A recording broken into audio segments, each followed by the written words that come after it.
चलिए देखिए बच्चों, मार्कर चलिए, स्वागत वगत नहीं है, यूट्यूब वाला अपना जाने जो मन करे पढ़िए अपना, ठीक है। तब पढ़िए कौन क्लास 10 के कौन चैप्टर, ठीक है। उत्सर्जन, इससे पहले क्या पढ़नी है? पोषण, श्वसन और अब केकर बारी है? उत्सर्जन का, किसका? उत्सर्जन। चलिए आते हैं, पहला प्रश्न है उत्सर्जन क्या? देखिए ध्यान से समझिए सभी लोग। विभिन्न मतलब अलग अलग, ठीक है। विभिन्न उपापचयी, उपापचयी, शांति से सुनिएगा, विभिन्न उपापचयी क्रियाओं के फलस्वरूप, क्रियाओं के शांति से फलस्वरूप मतलब होता है उस क्रिया के बाद। विभिन्न उपापचयी मतलब शरीर के अंदर जो उत्सर्जन के लिए आवश्यक क्रिया है उसे उपापचयी क्रिया कहते हैं। तो विभिन्न उपापचयी क्रियाओं के फलस्वरूप जो बेकार पदार्थ है, क्या है बताइए? क्रिया के फलस्वरूप बेकार पदार्थों का, बेकार पदार्थों का शरीर से बाहर होना, शरीर से बाहर होना क्या कहलाता है? उत्सर्जन, उत्सर्जन। समझिएगा ध्यान से। एग्जाम्पल में हम पसीना लिख देंगे, आप सुनिएगा भूगा, पसीना हो गया।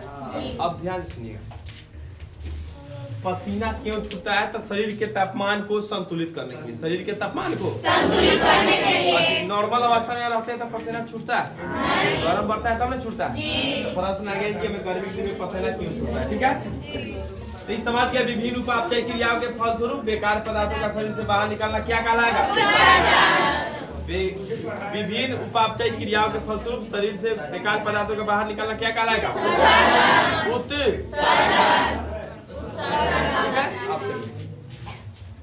ठीक है।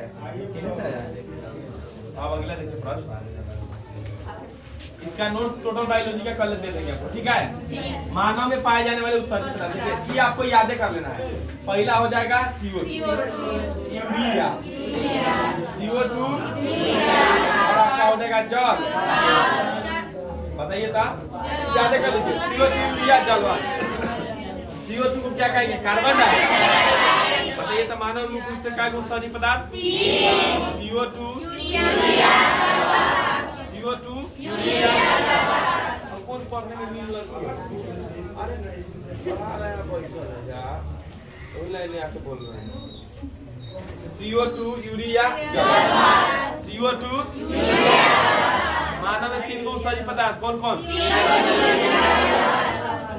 CO2 यूरिया कौन कौन है?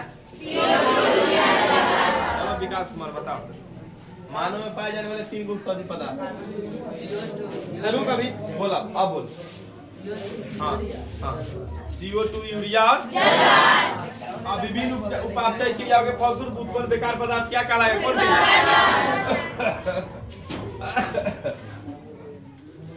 मनुष्य में वृक्क के 2 कार्य बता दीजिए। पहले याद रखिएगा, जो वृक्क है ना, इसके संरचनात्मक एवं क्रियात्मक मतलब ना होता है, संरचनात्मक और क्रियात्मक इकाई को क्या कहते हैं? नेफ्रॉन कहते हैं। क्या कहते हैं? नेफ्रॉन का इलाज करता है नेफ्रोलॉजी। दिमाग के न्यूरॉन, शरीर के कोशिका। आप सुनिए, वृक्क के 2 कार्य, वृक्क को ही हम लोग कहते हैं किडनी। क्या कहते हैं? इसका आकार कैसा होता है? सेम के बीच आकार, सेम के बीच, सेम के। अभी मेन प्रश्न का आंसर देख लीजिए, क्या है आपका कार्य? देख लीजिए, कार्य क्या है? पहला रक्त को शुद्ध करना, रक्त को छाना ना, रक्त को छाना ना। दूसरा उत्सर्जन कार्य में भाग लेना, उत्सर्जन कार्य में भाग। फिर समझिए, रक्त को छानता है किडनी और उत्सर्जन के कार्य में भाग। किडनी को किडनी कहते हैं और देसी भाषा में गुर्दा। क्या बोलते हैं? एक रक्त को छानना, दूसरा उत्सर्जन कार्य में, रक्त को छानना उत्सर्जन कार्य में। बताइए तो रक्त को छानना और उत्सर्जन करना काय को कार्य रक्त को छानना। अच्छा बताइए वृक्क किस जैव प्रक्रम का हिस्सा है? श्वसन, प्रजनन, उत्सर्जन। अच्छा ग्लोमेरुलर फिल्ट्रेशन क्या है? क्या है यह एक छन्ना पत्र की तरह कार्य करता है। यह एक छन्ना पत्र की कार्य। अब देखिए ध्यान से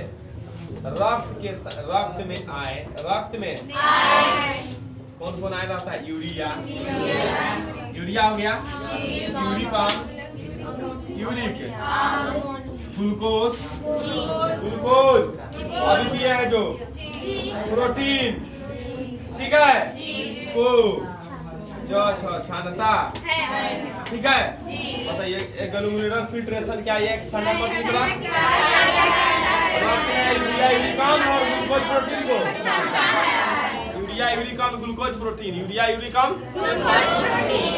ये सब रक्त में चलाता है। प्रोटीन ये सब कहता है छाना जाइए। आप कौन छानता है?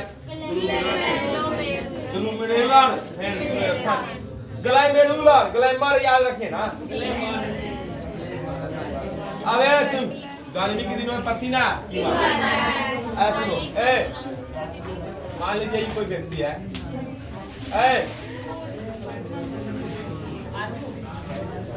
सुनो ना, गर्मी के दिन में देखते हुए इच्छा मनाते रहेगा। क्या कहता है? गर्मी है। अरे बोलता है कि ना? क्यों गर्मी है? इसके शरीर का तापमान बढ़ गया। तब तापमान को कम करना है। तब देखिए ध्यान, शरीर को तापमान से बचाने, शरीर को तापमान से तब गर्मी से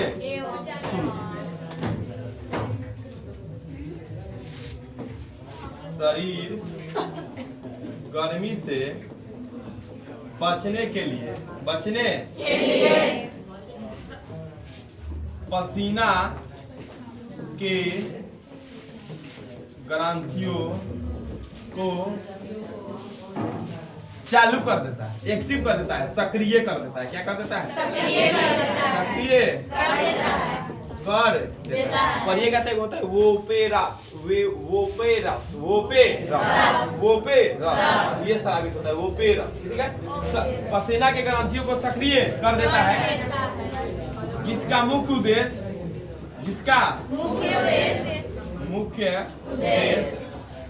शरीर में तापमान संतुलन करना है। तापमान को संतुलित रखना है या संतुलित है।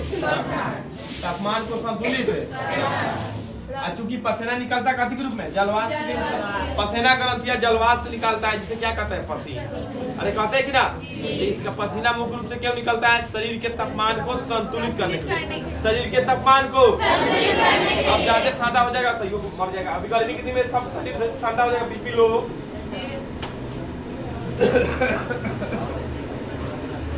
अगला दिन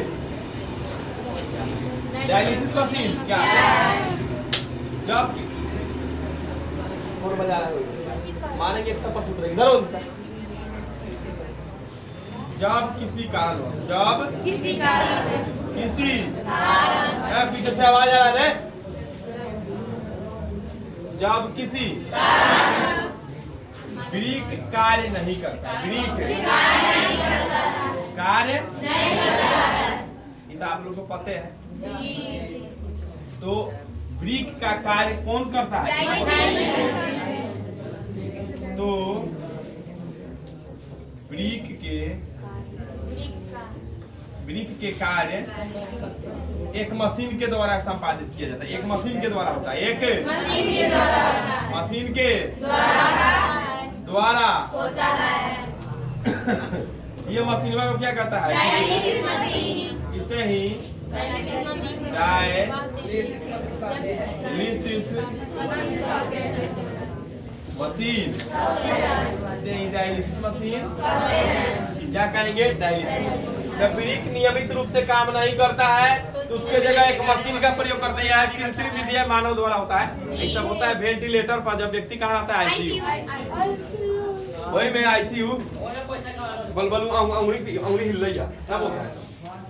जब किसी कारणवश ब्रिक कार्य नहीं करता है तो ब्रिक के कार्य एक मशीन के द्वारा होता है। इसी क्या कहते हैं डायलिसिस। और इस क्रिया को क्या कहते हैं डायलिसिस। इस क्रिया को क्या बोलते हैं डायलिसिस। डायलिसिस मशीन के द्वारा जब उत्सर्जन के काम हो तो उसे क्या कहते हैं डायलिसिस। डायलिसिस मशीन के द्वारा उत्सर्जन के काम को क्या कहते हैं डायलिसिस। डायलिसिस मशीन के द्वारा उत्सर्जन के काम को क्या बोलते हैं डायलिसिस।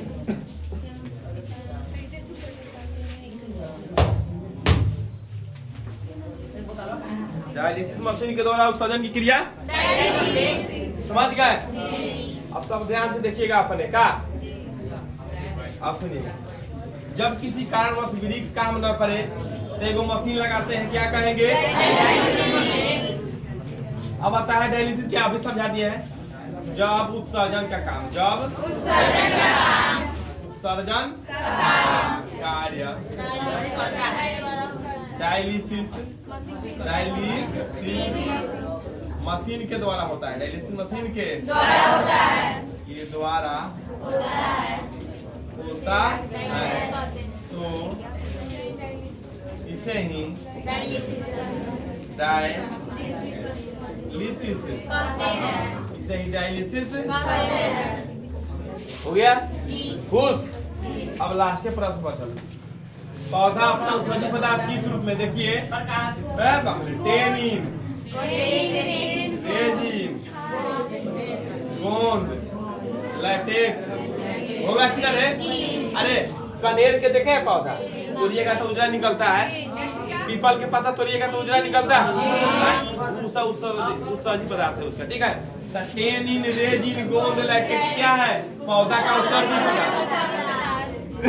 टेनिन रेजिन गोंद लैटेक्स, टेनिन रेजिन गोंद टेनिन गोंद लैटेक्स बोल बेर से उड़ू। अब चलिए इंटर क्लास तक चुप रहो, क्लास रिकॉर्ड हो रहा है। पौधों में उत्सर्जन कैसे कैसे, पौधों में उत्सर्जन जो है ना सभी शारीरिक अंगों से होता है, लगभग सभी भागों से, सभी भागों से होता है, सभी भागों से जैसे छाल, पत्तियां, जड़ इत्यादि। मेटर इतने था आपका मेन क्वेश्चन। ठीक है, बस या ब्रिक के संरचना का वर्णन करते ही 5 नंबर वाला। ठीक है, इसको आराम से पढ़ा जाएगा। ठीक, नेक्स्ट भी अभी टाइम हुआ देख एक बार अभी रिपीट कर लेते हैं। ठीक है, पढ़ाए हैं जो और देख लेते हैं। है का ना है तो रहबे चुपचाप।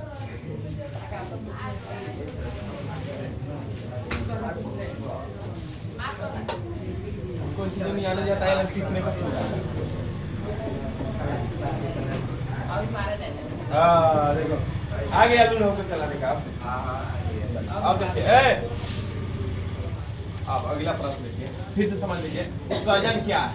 विभिन्न उपापचय क्रियाओं के फल आप बारे से पढ़ा तो नहीं सब बोले। सुन लीजिए, हम पढ़ा देते हैं, आप लोग बोल रहे हैं तब कुत्ता की तरह आवाज उत्पन्न हो जा रहा है। विभिन्न उपापचय क्रियाओं के स्वरूप उत्पन्न बेकार पदार्थ उत्सर्जन। अरे समझे काय उत्सर्जित पदार्थ है मानव में CO2 यूरिया। अब आपका मनुष्य में ब्रिक के काय होगा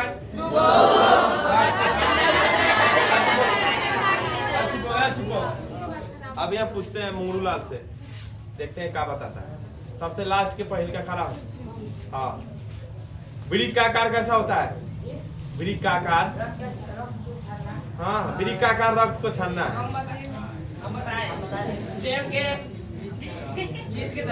तो बानरे रह गया, पूछ रहे हैं कुछ बता रहा है, कुछ पूछेंगे मम्मी के नाम तक कहेगा पापा का नाम। बता रहे हैं कि ब्रिक का आकार बताओ तो रक्त को छानना। ठीक है बेटी, पपीता के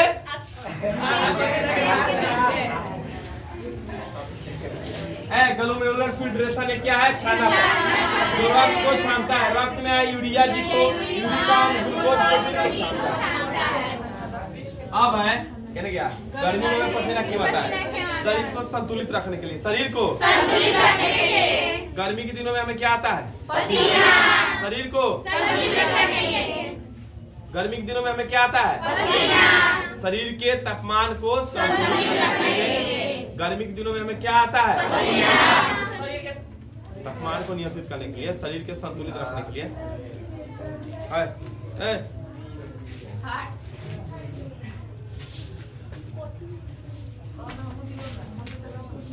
अरे समझ गए? शरीर के तापमान संतुलित करने के लिए हमें क्या चाहिए? पसीना निकलता है शरीर के तापमान को संतुलित करने के लिए। शरीर के तापमान को ठीक है, आप समझिए। अगला क्या है? डायलिसिस मशीन क्या है?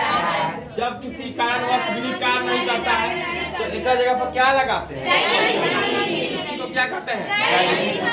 क्या कहते हैं? Dialysis machine. क्या कहेंगे? Dialysis machine.